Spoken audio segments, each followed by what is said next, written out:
Hello friends, today I will continue on my topic conjunctivitis.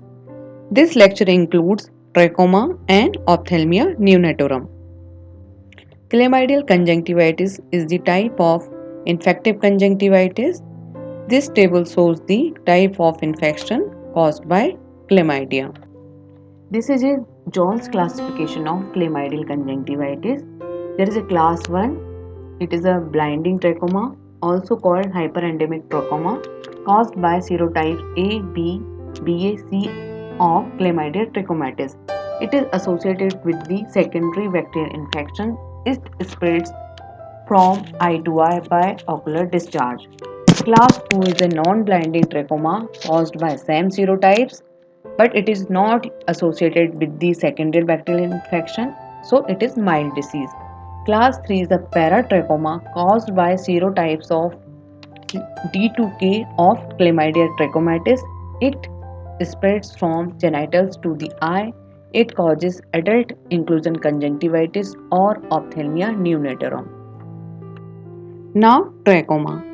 Trachoma is a very important disease because it is the most common infectious cause of blindness and it is leading cause of preventable blindness in the world, and it affects more than 50 countries.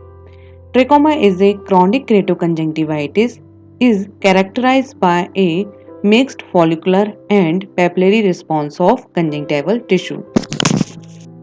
Trachoma is common in infants and children who are living in poor living conditions, dry dusty weather and crowded place.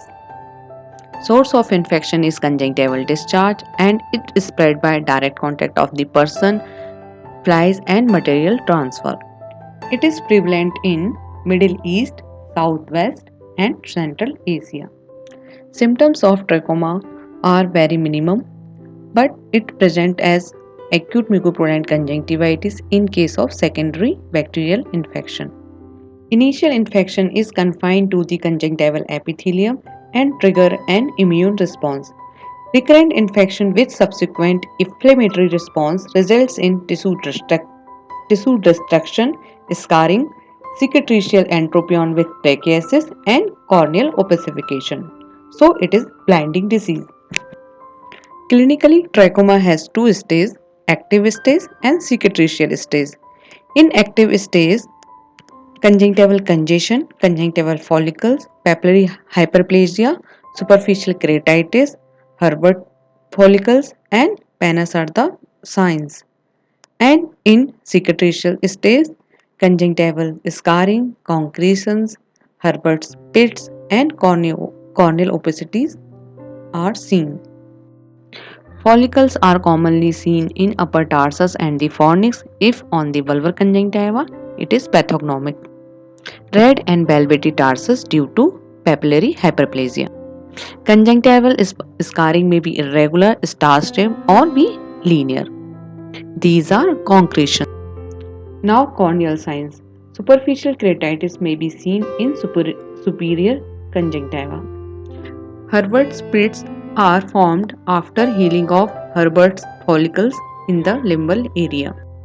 Pannus is infiltration of cornea associated with vascularization in the upper limbal area. It may be progressive and regressive. Corneal opacity, it is seen in cicatricial stage. Macallan's divided trachoma in four stages. Stage 1 is incipient trachoma, stage 2 is established trachoma, stage 3 is cicatricial trachoma, and stage 4 is healed trachoma. Latest classification is suggested by WHO. It has 5 stages. Trachomatous follicular stage.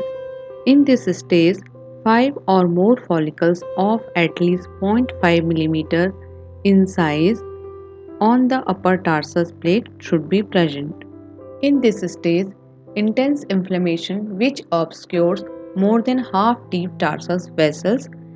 It is a very severe disease which needs urgent treatment. Tarsal conjunctival cicatrization is seen in this stage. In this stage, at least one tracheitic Eyelashes should be present, needs corrective surgery. There is presence of corneal opacity which causes visual loss. In sequelae of trachoma, ptosis, tracheasis, entropion, tylosis, and madarosis are seen in the lids. Concretion, pseudocyst, gyrosis, symphylophore are seen in conjunctiva. Opacity, ectasia, gyrosis, and total corneal pannus are seen in cornea. Chronic dacrocystitis, chronic dacroadenitis, and secondary glaucoma are the other sequelae of trachoma. Now, diagnosis of trachoma.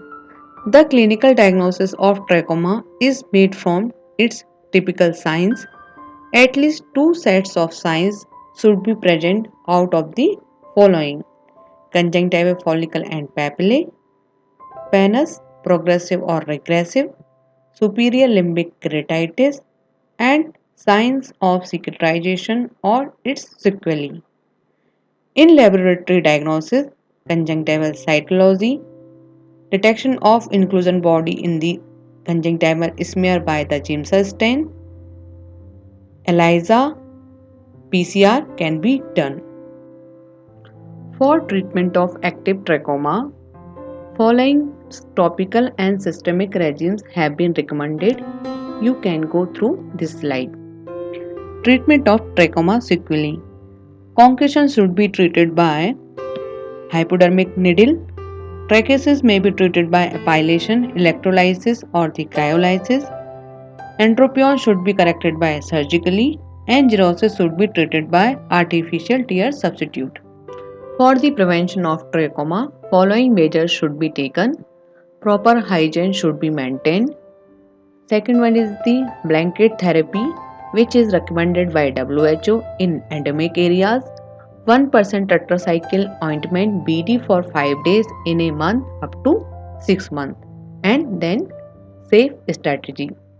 Safe strategy recommended by WHO. It was developed in 1997.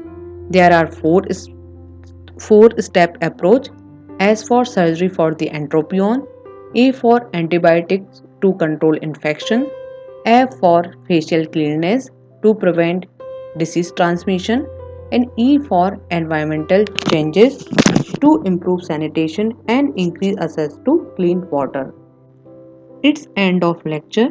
I hope you have understood about trachoma. Thank you.